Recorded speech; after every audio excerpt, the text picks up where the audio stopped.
Everybody has their pivot moment where they reach the point where they can't take anymore. Normally there's a couple.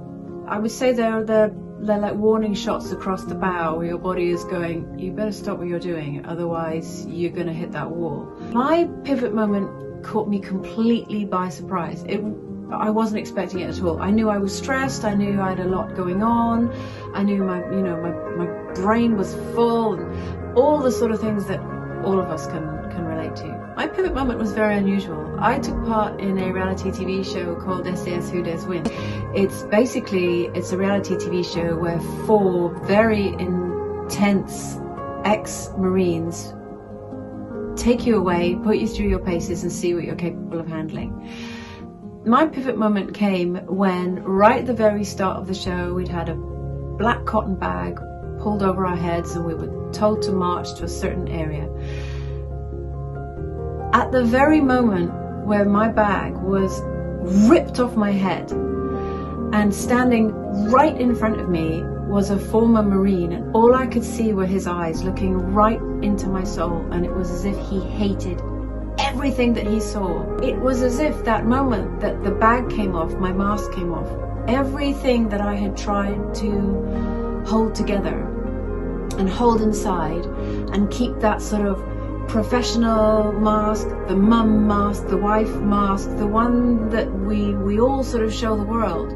It was like when he pulled off that black bag, my mask came off with it and I was raw. That was the moment that everything changed for me. I've always been really open in my books. I've always been really open on the telly. I'm a very open person, but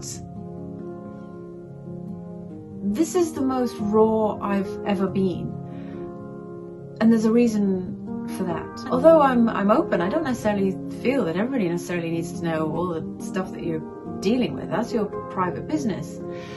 But I realized that if I'm going to write a book about putting your life back together when either life hasn't worked out the way that you'd hoped or planned or that you're working towards, or whether you've had the rug pulled out from under you, you can't do it in some sort of Pollyanna, just follow these tips and everything's going to be awesome. Actually, you need to be really, really raw and open about your experiences.